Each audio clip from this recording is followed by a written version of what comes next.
Hey everybody, before this episode gets underway, I just want to chime in here real quick and say that there are a ton of background noises in this episode. It couldn't be helped. I tried to edit around it. I tried to, turn a few knobs and turn a couple of things up, turn a couple of things down. It can't be avoided. So yeah, that's going to be a going thing throughout this specific episode. As to what the noises are, well, use your imagination. Anyways, thanks for listening and on with the show.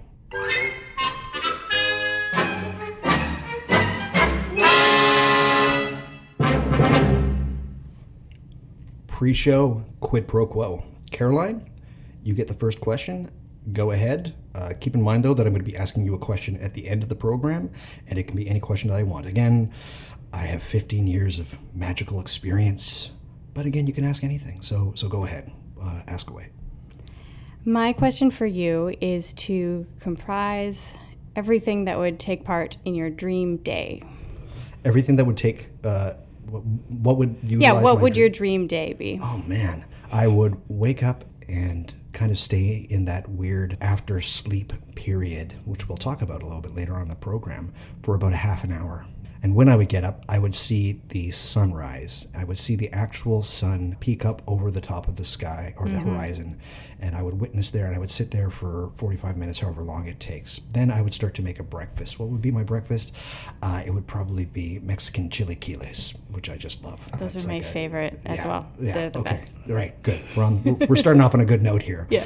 And then I would sit down with some tea, probably Earl Grey with some half and half cream.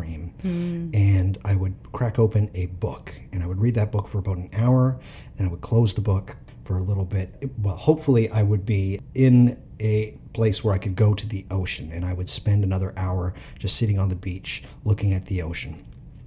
Then I would, because I love snorkeling, I would put on a snorkel mask and I would go snorkeling, and it would be a place where there would be a great reef just with an enormous amount of beautiful, colorful fish, and I would swim amongst the fishes. Then I would get up out of the sea and I would go to my personal zoo, because I would have a personal zoo in my dream day. Yeah. First of all, I would go to the lemur section of my personal zoo, and I would feed my lemurs by hand, and I pet them all on the head, make sure that they're having a good day.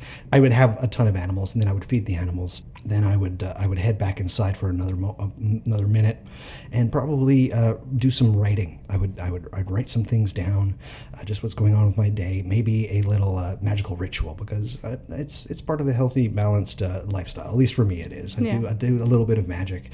Towards the end of the evening, I would probably make myself a dinner, and that would consist of bone marrow and parsley salad, which is my favorite thing in the world to eat.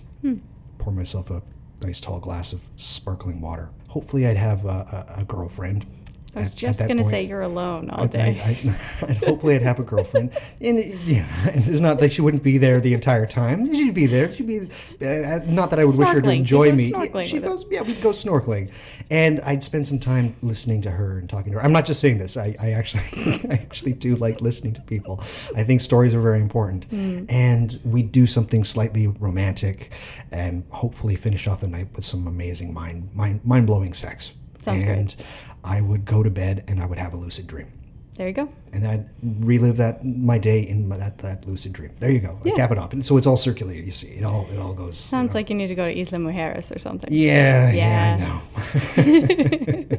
That's a great question, Caroline. Yeah. That's actually really. I had a hard time thinking, but one of my favorite things in the world. It would be a pretty prosaic thing. It's not exactly. I don't fly a fighter jet or anything like that. I'm a calm person.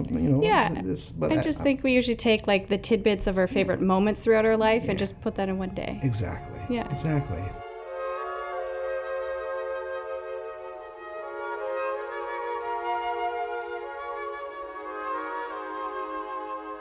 Welcome to What Magic Is This, a podcast that was definitely seen by Edgar Casey. Anyways, it is a podcast about magic, the occult, the paranormal, the esoteric, the supernatural, and the weird. And today I am joined by Caroline. Hello. Who's very graciously come on the program. How are you? I'm very well, thank you. Excellent. So we are a topic-based podcast. I give a list of about 25 topics to my potential guests, and they get to pick one. And you have chosen a topic that is very near and dear to my heart, and it's a topic that is extremely broad. Most people, again, are picking very broad topics, and these are going to kill me because they're so broad. They just have so much about them. I could talk about the imagination probably for hours. Part of me wants to talk about something specific like cartomancy, or how the hell can you do an episode about the imagination? You gave me the option. I don't know what to say. It's true. I did. I do this to myself, and that's what really hurts. And so with the topic like the imagination, we're merely going to scratch the surface of this. That's it. We can't really go too vast into it. And that's all we can hope to accomplish. Scratch the surface of the imagination. So I'm going to start, as I normally do, with a little bit of an anecdote. When I was younger, and I think most people can at least share in this, that the imagination was a huge part of my life. Everything was imbued with meaning. All of my toys had, some kind of meaning towards them. I had a cousin who had as big of an imagination as I did, and we would always play together, and we would create these worlds, and an object like a couch pillow in the shape of an L. If you fold it back, it would become a motorbike. My life was surrounded with the things that I could make up a rich tapestry of life. My life was full. And I was raised out in rural Alberta, Right. Out in the woods. So I had streams and swamps and forest and wildlife. And this definitely helped. I had my normal stuff that normal kids had. I had TV, and I actually preferred going outside. I had that option. So I'm extremely lucky, and I know a lot of people don't have this upbringing, but I was very, very privileged in this way to have this. And as it happens, just with people as they get older, my imagination started going away. Things started not having any more meaning for me. When I was 12 years old, I was an extremely anxious and a very depressed child. In fact, I didn't realize the depths of my depression until I was much older, maybe 17 or 18, when I found a diary that my mom had actually taken. I had a little diary and had a little lock on it. I think it had a picture of a kitten or something on it, and I would write in it every day. It went missing one day, and I don't know what happened to it. Well, eventually I found it, and my mother had taken it, probably as an artifact in some strange way. And I looked through it, and it was not good. Every day was either the word depressed. There were weeks, a period of time where I would write suicidal. Like Oh my God. I literally did not want to live, or if to try and get out from certain things, I would plan for self-harm, like break my arm or cut myself and stuff like this. What age were you again? I was diagnosed, I believe, when I was 12. Yeah. So that diary was Yeah. 10, 11, 12. Yeah. Yeah.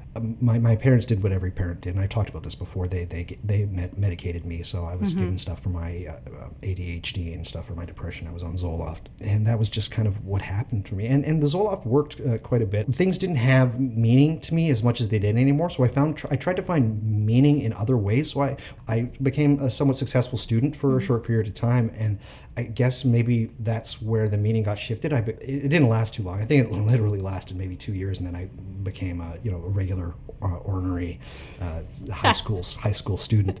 Was success meaning? I didn't really know at the time. It wasn't until not too long ago that there was a webcomic produced by somebody named Ali Brosh, and she had a webcomic called Hyperbole and a Half. It was very good. But she did a webcomic called Depression Part 2. And I remember reading it, and it hit me like a bolt of lightning. The cartoon starts with, it's an autobiographical cartoon. It starts with her basically doing what we did as a kids. And she would have fire trucks and dinosaurs, and they all had meaning. Yeah. And then she told the story about eventually how that went away and they don't have meaning anymore. And then she became depressed. And she equated playing with things that used to have meaning, and now that's gone. That's how people with depression live. That we are moving around objects and operating in a world that is completely devoid of any kind of significance or meaning. And this cartoon hit me like a bolt of lightning, and I had to ask myself a very important question: is the loss of imagination / meaning equal to the loss of happiness? And is depression? Ever since I saw this comic, I've had to do a lot of real deep thinking about this. So is my engagement with magic and the occult, merely me coming to terms with this fact. I'm trying to re-enchant my life. Is this me trying to get back to this somewhat childhood state, or is this me moving forward with it in a healthy way? Right. I don't know if I will ever find the answer to this. It's not the major reason that I do it. All I know, and I can say right now, is that when I stop being imaginative or I stop doing magic, I start to suffer. It's a very clear thing. So the imagination is one of the most paramount things in my life, and we're gonna get into that. So Awesome. imagination itself, the word imagination, it has a specific etymology. So it's Latin from imaginationem, which means a fancy or form, image, represent, which has roots from imago, which means likeness, and I really love this. It means I act from within. I absolutely love that. Oh, wow. And that's from Angela Voss, who I'll put some of her things up on the website. She's really great. So yeah, I act from within. That's something that really speaks to me. So what is imagination? Tell me, Doug. Tell me. Oh dear. So this is problematic because you can't really zero in on something like imagination as to what exactly it is. We seem to know what imagination is. I think it's inherent. Imagination is very tied in with consciousness itself. But the more important thing is that we know how imagination functions in the world. Sure. So it also comes down to whether you think that consciousness comes from the brain or whether it comes from elsewhere. Both of those viewpoints, they can agree on one thing, that through this thing called imagination, that's where things come from. So no imagination, no things, right? Copy. I copy that. And it's an extremely useful component to humanity. I'm going to read a little bit here from a book by Jeffrey Kripal. I think I brought it up before. If you don't know Jeffrey Kripal, please read his books. It's a book called The Flip, Epiphanies of Mind and the Future of Knowledge. If there's a book right now that I say that everybody who likes this podcast should read, this is the book. It's short. You can read it in a day. Please read The Flip by Jeffrey Kripal. He's not lying to you. It's very thin. Totally doable. So, one cannot explain the imagination any more than one can explain consciousness, since both are fundamental and cannot be reduced to anything else. This does not mean, of course, that one cannot trace and analyze how the kinesthetic body determines the content and images of the imagination, up, right, left, movement through space, and so on. But exactly as we have it in the philosophy of mind and physics, endless discussions of content and structure do not get us any closer to what the imagination is. It is time to admit that the whole series of deep philosophical problems have been haunting our discussion all along. Even when we are honestly struggling with the nature of matter and the philosophy of mind, other basic issues lurked in the background and confused our conversation, questions of representation and meaning. It is time to draw these issues out of the shadows and shine a bright light on them. It all comes down to the in-between. We all assume on some level that there is a mental world in here and a material world out there, and that there is only one way that knowledge about that material world can get into this mental world, through the senses. In the modern secular world, we also generally assume that any form of knowledge, say in a big dream, a sudden precognitive intuition, or a near-death experience, is not real knowledge, since this is only in the head of the visionary. It is a hallucination. It is imagined and thus imaginary. So, Interesting. it sounds like the hard problem of consciousness is also the hard problem of the imagination. Right. And it's kind of unfortunate that it can't be explained, but very fortunate that it can be experienced. And you should let it be experienced. And I want to kind of maybe play a bit of a gatekeeper here. When I'm talking about imagination, I am talking about something different than fancy. Imagination is different than fancy. Imaginary is different than imaginal. And I think we can get caught up with confusing these two states. So Samuel Taylor Coleridge, do you know who Samuel Taylor Coleridge is? I do not. No? He's a great romantic poet. I do not. Do you know the Romantics? Yes. No? Okay. No, I know the Romantics. So, the fair breeze blew, the white foam flew, the furrow followed free. We were the first to ever burst into that silent sea. Down dropped the breeze, the sails dropped drown to as sad could be, and we did speak only to break the silence of the sea. That's the rhyme of the Ancient Mariner. Damn, I actually don't know anyone who can just quote the Originals. This is actually the second episode in a row where I've quoted from memory a poem. Really? Oh, no. It's so cool. Poetry is the greatest. It is. But anyway, Samuel Taylor Coleridge, extremely great poet. In his Biographia Literaria, he distinguishes between imagination and fancy. So he says imagination is the living power and prime agent of all human perception, or repetition in the finite mind of the eternal act of creation in the infinite I am. Now, the latter is kind of like a little whimsical, but I do love the fact that he says the living power and primary agent of human perception, and I would agree with him. So, to him, fancy is a rearranging of things already created in a mode of memory, which gets its material from ready-made associations. Fancy does not create, but only plays with what was already created. So, does that make a little bit of sense?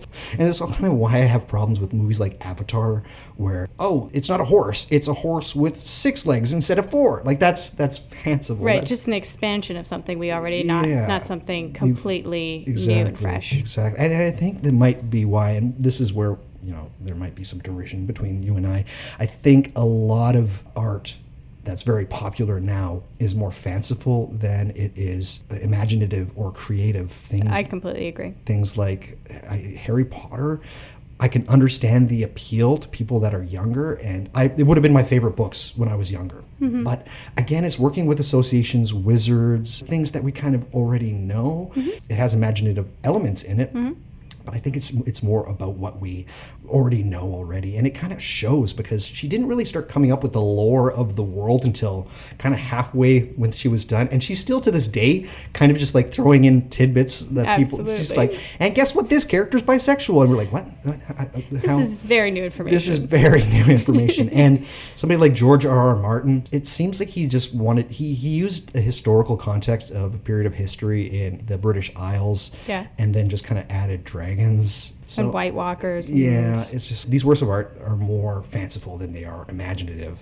Most works of art, from fantasy novels to most superhero movies and comics to video games, they don't really peak or seem like they come from an imaginative place. And I think people should try to learn the difference of the two. Again, it's a little bit of gatekeeping, especially like a new form like video games, which I do consider an art form. I really do. I know Roger Ebert had this huge online discussion with people that video games can never be an art, it's a game. I entirely disagree, because in imaginative works of art I've experienced in the last 20 years, one of them was a video game called Shadow of the Colossus. Mm-hmm.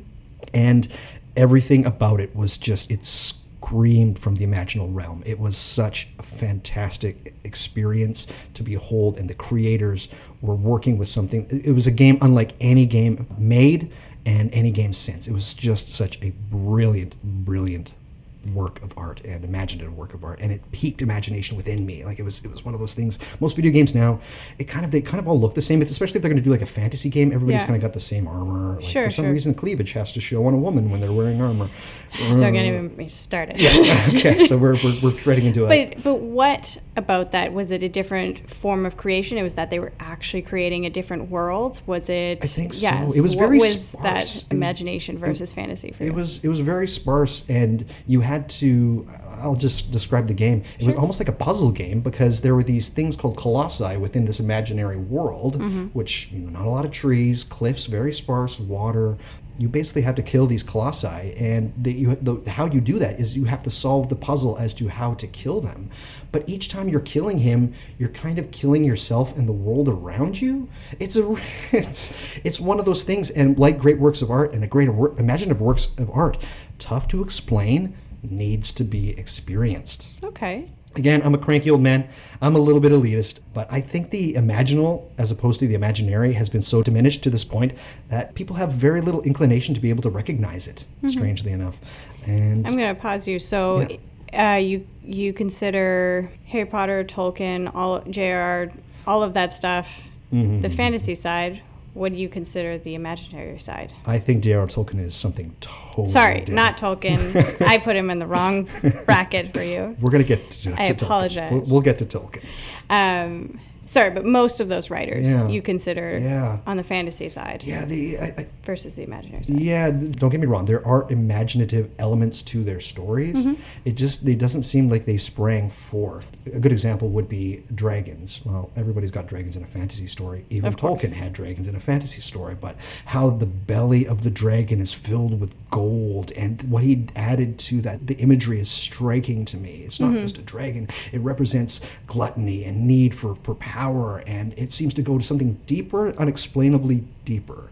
I'll talk about Tolkien I'm all about Tolkien. But I just wanted that distinction. Yeah. What was it, imagination for you versus that? And I just wanted a form of not just video games, but literary, that kind of thing. That sits in that bracket.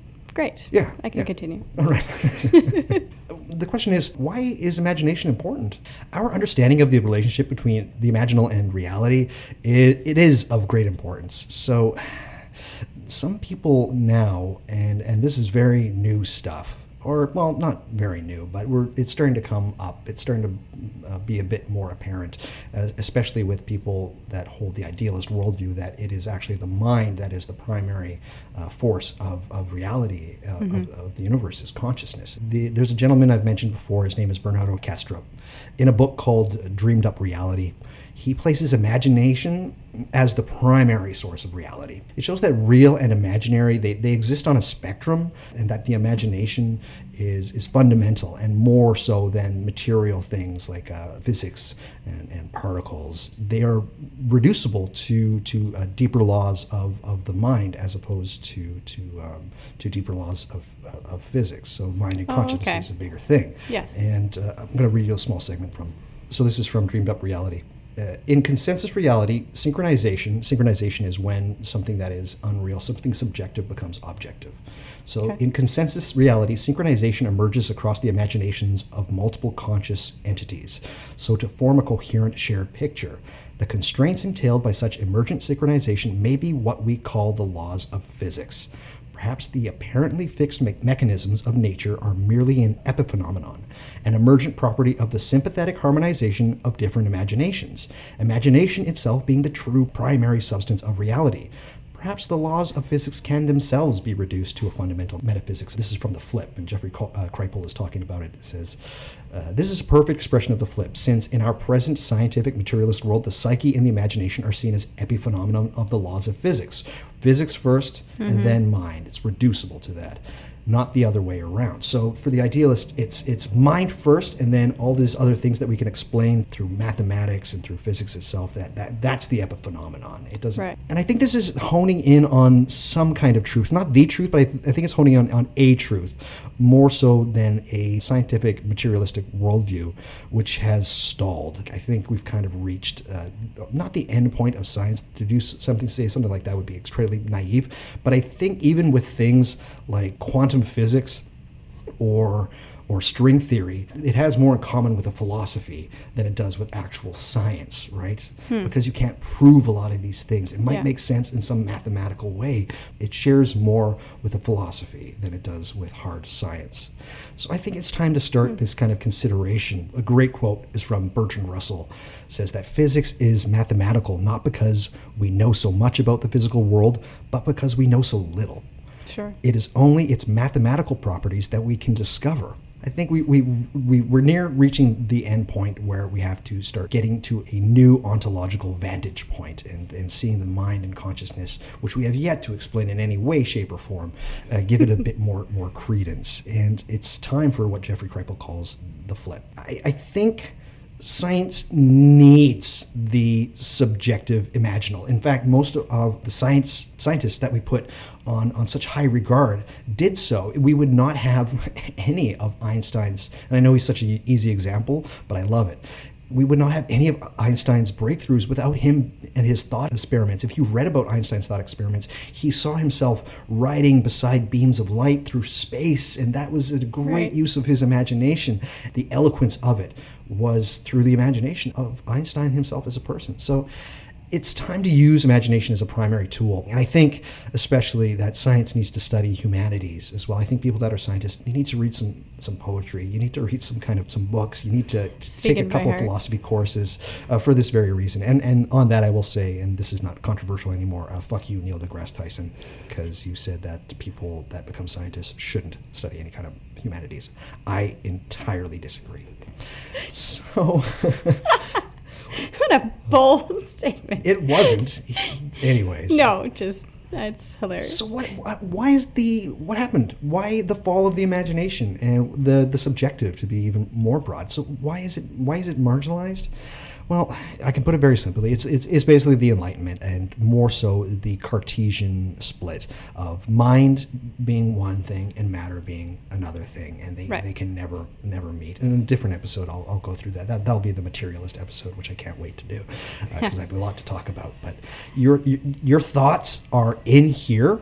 While the real world is out there. That's the primary contention, and I think it's kind of sad because I think we know somehow, or we tell ourselves somehow, that mind is mattered, that our brain, we can see it, it's got a squishy bits, we understand how synapses work, but we're starting to get now, what if matter is minded? If there's some kind of interiority.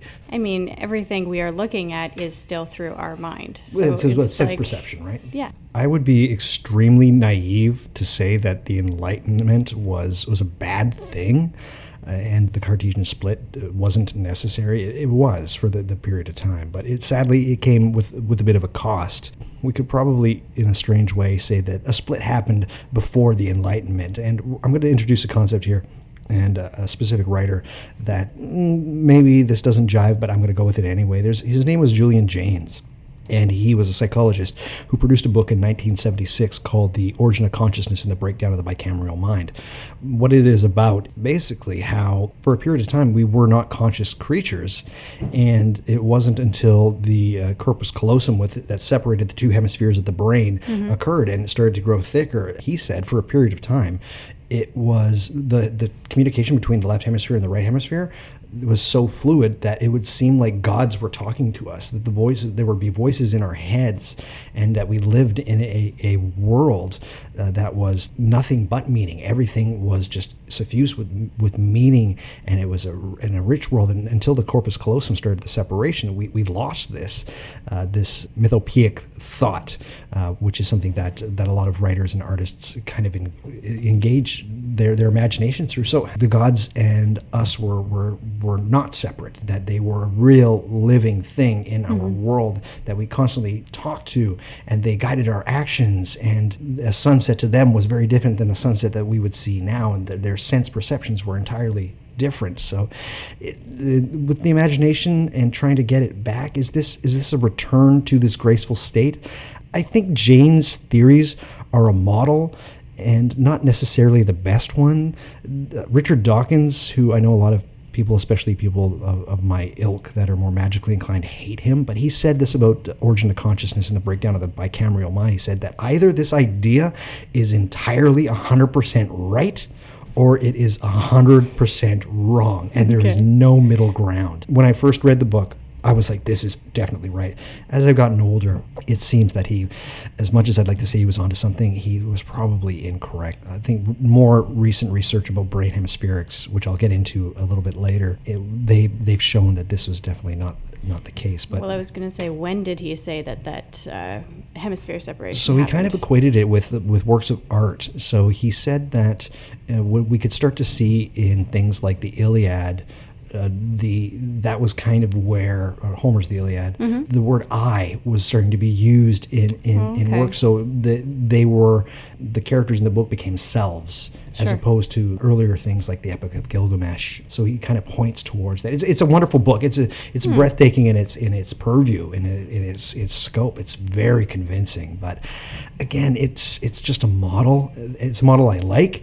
I would like it to be true, but I don't know. I'm just thinking of genes adapting that quickly within the entire human race. That's something that's like following a butterfly's pattern that happens over millions of years. Right. So I can't see the entire human race, their brain forming differently so quickly. So that's kind of what I immediately think. Yeah.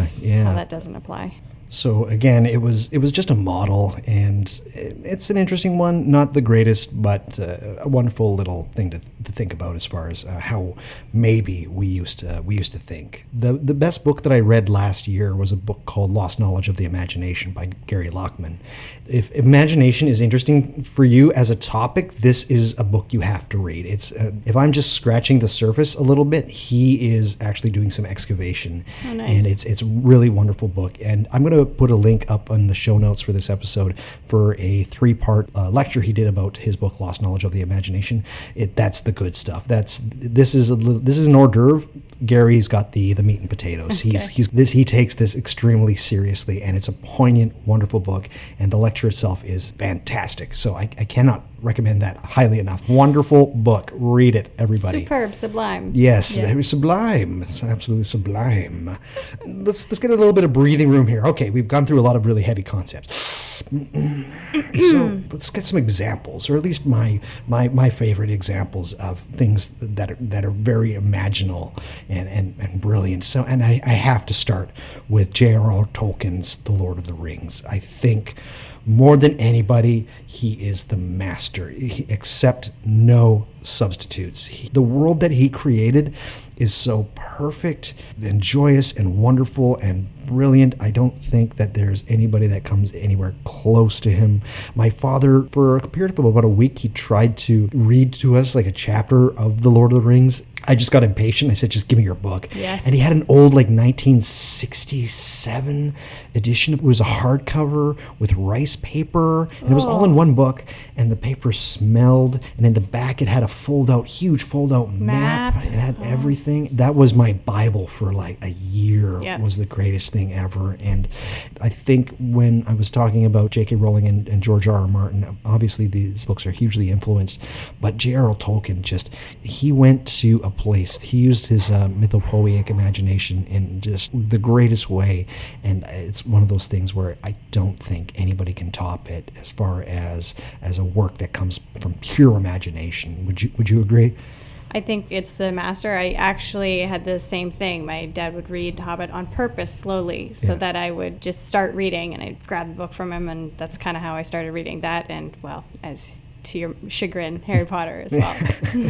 Again, I would have been a huge fan if I was younger, but I think even at that point, I believe I read Lord of the Rings when I was 10 or 11, and of course some of the words I didn't understand. Right. I was going to say that's quite young for his vocabulary. But I did read it. I read every single page of that Wow. book, and I adored it. And it is one of the great works of art, I think, that exists in any culture whatsoever. In another 100 years, it will be as big. I'm without a doubt about that. Yeah, I would agree with you. Another big work of imagination for me was Neil Gaiman's Sandman comic books, which I wasn't a goth kid. I didn't actually read the Sandman books, all 10 or 12 of them, until I was about 25. But the stories within it are great. It's about stories. It's the character Dream, who's able to give people dreams or take them away, and his brothers, and sisters, the Endless. There's a character called Hobgadling who can never die. There's Lucifer, Morningstar is in there. It's just a great wellspring of wonderful imaginative ideas. And I haven't read that one. More than any other comic book, and this is including maybe one of my favorite authors in the world, Alan Moore, who's also got a lot of really imaginative books. But the experience of rereading Sandman for the first time is something that I would cherish greatly, because it was unstoppable for me. It just kept going, and it was wonderful. I try to read it every year, the whole series every year. Wow. Yeah, I love stories, and this is a comic book about stories. It's great. My favorite artist and my favorite poet happen to be the same person, and that's William Blake. Right. And William Blake is going to get his own episode sometime in the not too distant future. His world that he created is imagination and probably some madness thrown in there. Films, Terry Gilliam, even if the plot of his movies aren't very good, he's got some really great imaginative and very imagistic things in his movies. Brazil, Baron Munchausen, even Tideland, which is a tough movie to watch, but it's very good. As far as animation, which is a very imaginative art form, is Hayao Miyazaki, who did Spirited Away, My Neighbor Totoro, Princess Mononoke, without a doubt, maybe one of the greatest movies. Kiki's Delivery Service was my childhood. Howl's Moving Castle. Just these films are shocking. Like they're great, and I can't say enough about them. And even if the movie is not, good plot-wise or character-wise, there's still, you can't pry your eyes away from it. No. To go back to some writers, I think H.P. Lovecraft, huge influence on me. I think for a lot of, I'm going to say, white 35-year-old males probably as well. His cosmology and the Cthulhu mythos is pure imagination, good stuff. And somebody that influenced him quite a bit is a gentleman by the name of Arthur Machen. All his books are also extremely imaginative and very, very good. I was talking to you when the microphone was off a little bit, and I am ashamed to admit this, but I didn't discover this or didn't read this author's work until very recently, maybe in the last 8 months. But Ursula K. Le Guin, her books are stunningly great. They're fantastic. If you are a little bit older now and have liked the Harry Potter books, go read Ursula K. Le Guin, especially the Earthsea books. There's 6 of them. I devoured these books in about 3 months. They're just great. I wish I discovered them when I was younger, because these would have been up there with J.R.R. Tolkien. They're fantastic. They're just amazing. I'm sorry to myself that it took me so long to read them. Another great person that I find her books are stunning is Angela Carter, The Infernal Desire Machines of Dr. Hoffman. She's got this short story collection called The Bloody Chamber. It's terrifying and great, and just imagine it. There's some kind of magic that ran in that woman's veins. Just wonderful stuff. Television, a huge fan of Monty Python and some of the more imaginative things. I mean, they're a bit surreal, but I think that under the guidance of somebody like Terry Gilliam, I think there's still quite a bit to be taken from them. The last thing that really struck me currently was a book series called The Vor by Brian Catling, Vorrh. There's The Vor, The Erstwhile, and The Cloven. They're very good. It kind of falls off the rails a little bit by the end, but the world that he creates is very imaginative. It's about a forest that's almost like alive, and people that go in there go mad, and it's definitely worth a read if this kind of stuff is up your alley. I'm going to get a little bit new agey here, and how do I know I'm just not reading just something creative and imaginative? And this, again, this might sound a little bit spacey and space cadet-y, but I feel imagination when I witness them in art. I get this strange feeling, almost like a ASMR or autosynaptic meridian response is something they can't really explain it. But I feel like my spine is either growing larger or it feels like it's breathing when I'm really involved in a work of art that has this great wellspring of imagination. And it's one of those things that is my entire life, it's always kind of been there. Oh, wow. Like I can feel works that seem to have come from an imaginative place. And do you have any favorites that you tend to go to as far as this kind of stuff? Well, I've listed the ones you don't like already. I agree with you on Tolkien. I 100% agree with you on pretty much anything Ghibli will do. I actually recently got to visit the museum, and it was nice. Like walking into my childhood. Was one of the best moments. Music is also something that they definitely, it's always said there's a note has already been created. How are you coming up with anything new? But when like a real unique strain comes out, it kind of just makes the body start to cry. Like it just breaks down when it's right. And that could be really any form of music. It kind of does that too. But I don't have an exact example. It just some beautiful Italian opera will come on and I just can like hear it in my body. You got to think that somehow Beethoven was tapping into something. I know it's also just a really obvious example on Einstein, Beethoven, but he's tapped into something not just like primal and some collective unconscious sense, but that it comes from some place real. No, I totally agree with some forms of music. I also want to bring up another work of art that just kind of is the little afterword here. There was a 3-episode arc that South Park did, I forget how long ago, called Imagination Land. And it is wonderful. Some of your favorite characters will be in the show, but it's more about how imagination is important. And I think if you're able to find Imagination Land by the South Park episodes, Imagination Land, they're great. They're just wonderfully fantastic. In my opinion, it's the best thing they've ever done, without doubt, and wonderful. Just it's an A+, 10 out of 10. Trey Parker, Matt Stone, they did a really great job with that, with that 3-parter. I've talked about how in my life it feels like, and I'm sure with other people, that their imagination is just kind of, as you get older, just kind of goes away or just kind of stays in the background a little bit. So how does one get their imagination back or start to regrow it? And I'd say read reading and engaging in imaginative works definitely helps. We're not blowing any minds with this. Get outside a little bit more. Nature does not hurt in any way, shape, or form. The sea is a great thing. Go to streams. There's something about that really invigorates us. And the Romantics figured it out, even though I might disagree with how they viewed nature in some ways. Get outside, get some nature, really good. Another thing is maybe give yourself a little bit more of a better understanding of what you consider imagination and beauty. There was a German, I guess he was a philosopher, maybe, kind of, but he was an artist. His name is Friedrich Schiller, and he wrote Letters of Aesthetic Education, in which he goes through what he considers beautiful and how it impacts art in general. Another thing is pay attention. Imagination is very perception-based. Pay attention to the world and the things that are so-called inside your head. There is things there, then the perception that you have and take out into the world is very, very important. If you need some more philosophical guidance, the phenomenologists are the guys to go to. Husserl, Henri Bergson, and the phenomenologists were kind of the first group of philosophers. I mean, you can't really call it a group, but they basically said that the subjective experience is as important as an objective experience. So that's a very, very important distinction to make. Another thing is be creative. I was just going to talk about that. Yeah. Creation begets creativity. It really does. And imagination, like the more you create, and if you're crap at something to begin with and trying to use your imagination, keep working at it. It will come. It's extremely, extremely important. Yeah, the more art you do, I don't care if it's making music, if it's painting, if you're creating video games, being creative helps a ton. It might be the most important tool that you can use for your imagination. And there's a reason for it, and there's a reason we love highly imaginative works of art. Tools that you can use. Jung's active imagination is probably one of the best, and I'm going to do an episode on active imagination itself. It might be a little bit into the future, but it hasn't been written about enough, I think, because Jung never actually talked about how to achieve it. I think there's a lot of ambiguity as to how to engage in the active imagination. Meditation. I like meditation well enough, and I meditate every day, but I kind of have small problems with it, especially involving creativity.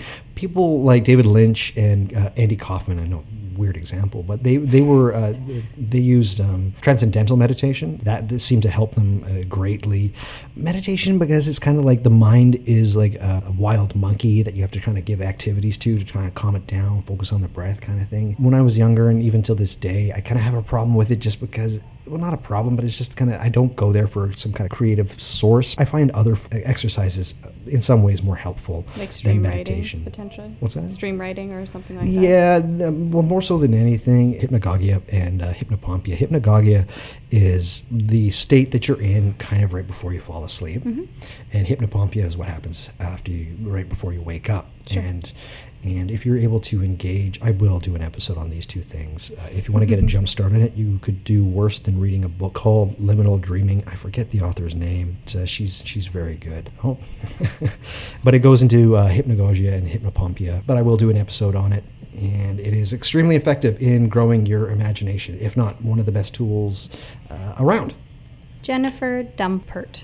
Jennifer Dumpert. There we go. Thank you. I'm going to talk a bit more about something I talked about last week, which is the brain hemispherics that Ian McGilchrist talked about in his book, The Master and His Emissary.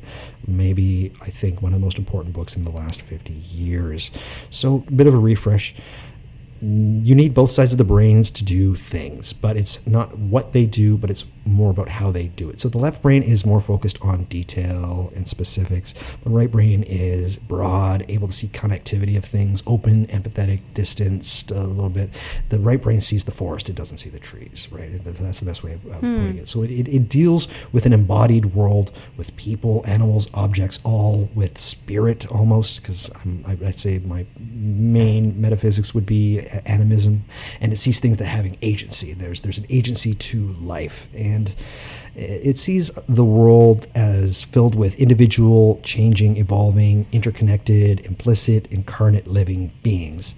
And it's not like we can just like flip a switch and engage in this, but there are activities that you can do, and just to recognize that it's from this part of your brain and engaging in this right brain kind of thinking that allows you to be more imaginative. There's ways. It's not an automatic thing, and I'm not saying that you should go all right brain. Right now we live in a world where the emissary, which is the left brain, has usurped the master, which was the right brain. And it's a really unfortunate thing. Just a general knowledge that the world and your activities, most of them are left-brained activities. It's not that they're not beneficial, but you need to strike some kind of a balance in your life in respects as to how you perceive things. And again, it's all about perception.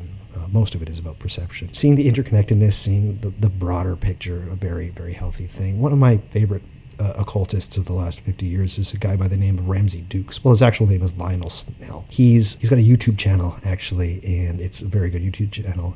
I'll put up some of the links on the show notes. He talks about this perception and especially his perception as it equates to the senses.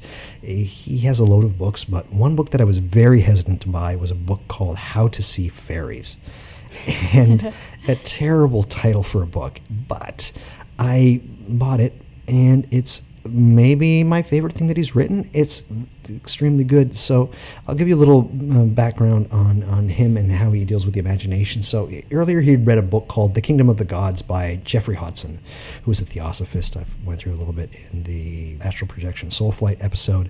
And it's him drawing pictures and talking about nature spirits. When Lionel Snell, Ramsey Dukes, was younger, he wanted to see these nature spirits. Who wouldn't? And he wanted to see the spirit of a tree. And so he read this book, and he didn't see these things. He just said he couldn't. He would look, he did the exercise. I'm not seeing anything. And then at one point he said he stopped and he just says, well, what would it look like if I did? And he says, well, this tree, it would be purple, and it would have gold flecks coming out from the leaves. And then he wondered to himself, well, is this every tree? And he looked at another tree. He said, no, that one looks extremely different.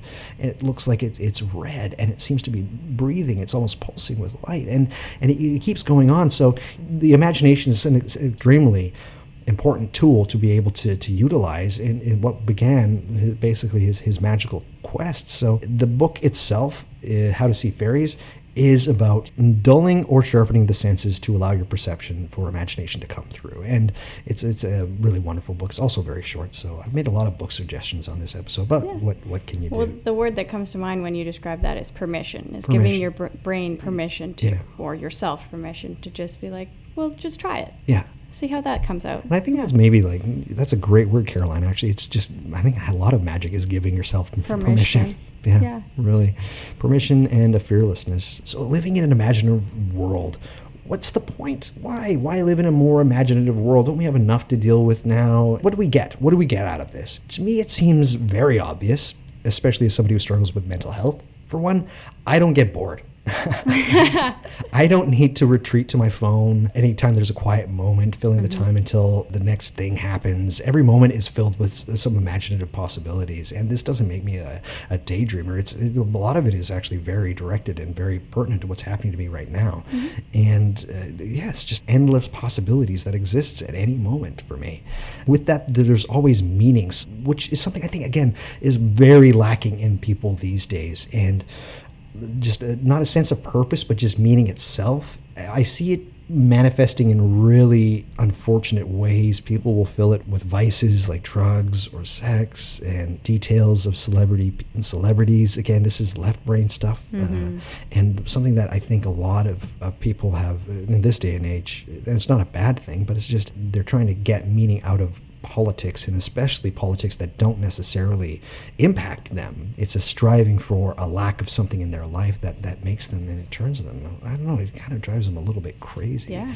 And another thing that is important about living in an imaginal world is sometimes you witness the imaginal become real in your life, and that is shocking. When you become more attuned to it, when you actually start to focus your attention on these kind of things, not just in synchronizations or synchronicities, but you see through a lot of what I do with magic is this subjective becoming objective, which is amazing, and usually it's very profound. So how does one engage in the imaginal world? He was kind of forgotten. He's getting a bit of due now. His name is Henry Corbin, or actually he's French, so it's Henri Corbin.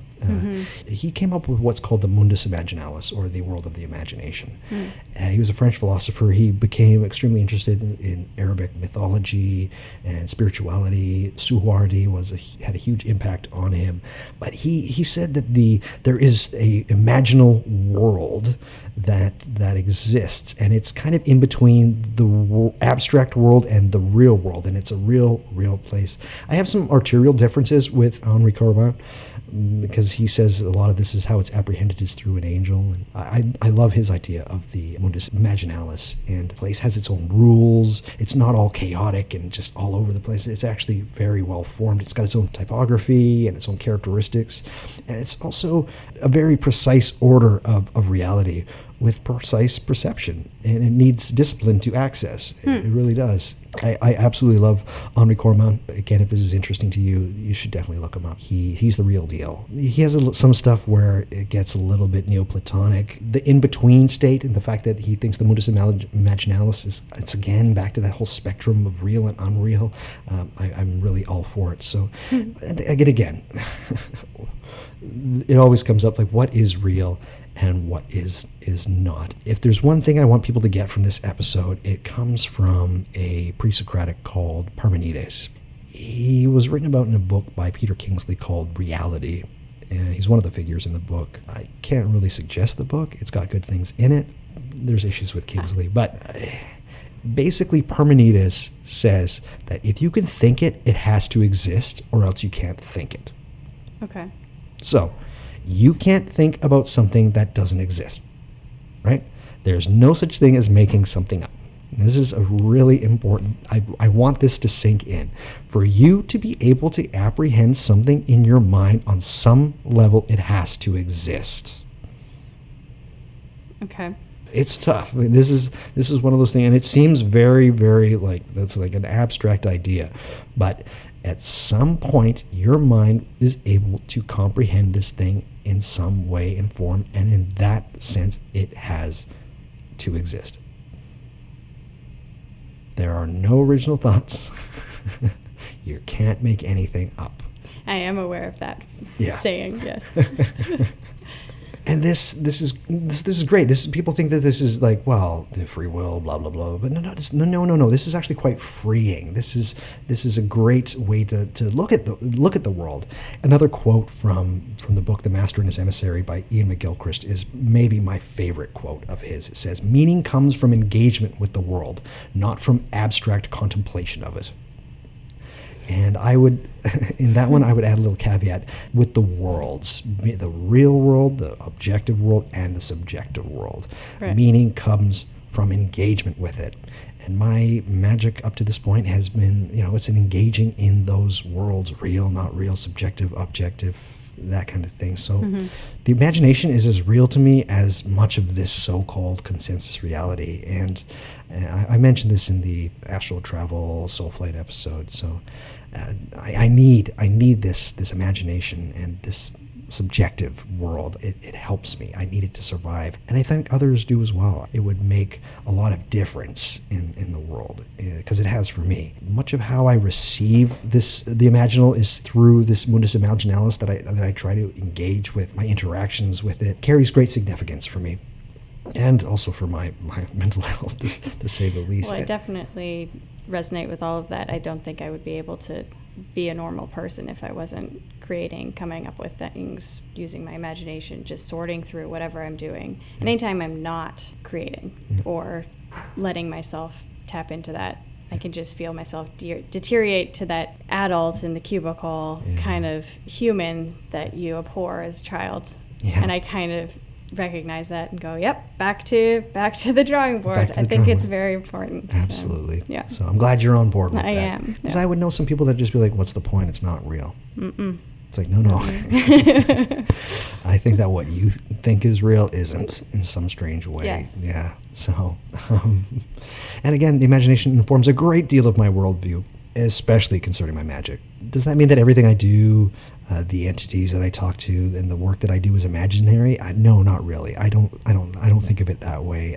Again, there's the spectrum, at least not all the time. One of the more interesting writers on the occult in the last 50 years is by the name of Lon Milo DuQuette, said, magic is both real and imaginary, but we still don't know how real the imagination is. I love that. So we're going to end it on the fact that this is the quest, at least for me it is, not the quest for answers. I was asked recently, like, what are you missing in your life, Doug? Like, why are you trying to always find the answer? I'm not looking for the answers to the mysteries of life or reality, but I'm seeking meaning is what I'm looking for, and it is a lifelong quest. I think that everybody should try it sometime. And with that is the end of the episode on the imagination. We got through it with only minimal construction noises. Caroline, thank you so much for being a wonderful guest. Thank you very much for having me. It's amazing. Would you come back if I asked you to? I absolutely would. Perfect. For all things regarding this podcast, you guys can head to whatmagicisthis.com. There you'll find my Twitter, my Instagram, my Facebook. You can also find out how to subscribe on iTunes on any Android device that you have. You can find Stitcher, TuneIn, iHeartRadio, Spotify. It's all there. Whatmagicisthis.com. Also, if you like this show, why don't you leave a little review there on iTunes? It certainly helps. And I've got a couple of reviews already, and thank you so much for leaving them. They meant a lot to me, and the feedback has been very positive so far. So keep those coming. They really make me happy, and that makes the world happy, I'm sure. Also on whatmagicisthis.com, you will find numerous show notes for each individual episode. I really go out of my way to try and find interesting links that hopefully expand on the topic that we're talking about. Definitely check them out if the topic interests you, and you might even find yourself heading in a new and interesting direction. That's the aim, at least. And I got to end the show with a post-show quid pro quo. All right. You ready? Mm-hmm. This is a pretty easy one. Have you ever seen a ghost? Or we could let it hang down a little bit. Have you been in a place where things felt like ridiculously eerie and not right? Sure. At the ROM. Yeah. With the new dinosaur that just been. This is called the Royal Ontario Museum. For everyone else. Yeah. There's the new dinosaur discovered. They had the real skin of it and everything like that. Just standing near it, my entire body started to feel not sick, but like roiling. Really? Yes. Huh. And that's just the most recent sensation that I've felt. But that kind of jerk reaction does happen to me often in an old building and near an ancient book, near anything like that. If I touch it, it's even weirder. Mm-hmm. But I wouldn't be able to respond with, yes, I've seen a ghost, but I can say that my body reacts very strongly to anything that might have history. You haven't seen one visually, but you've sensed something. Yeah, just even, and that might, going back to the brain and creating its own meaning is just knowing that is thousands, millions of years old, or a book has how many hands have touched that, or something like that. Not necessarily armor that's been polished, but just, I don't know what it is. Or like a hallway that's just like, or a stairwell that's just ancient. Or in Bath, next to the pipes that are 2,000 years old. Right. Just, my whole body tingling. So yeah. I like that. Yeah. I get that too. Mm-hmm. I like it a lot. Caroline, thank you so much for being here. Thank you. All right. That's the episode, everybody. We'll talk at you soon.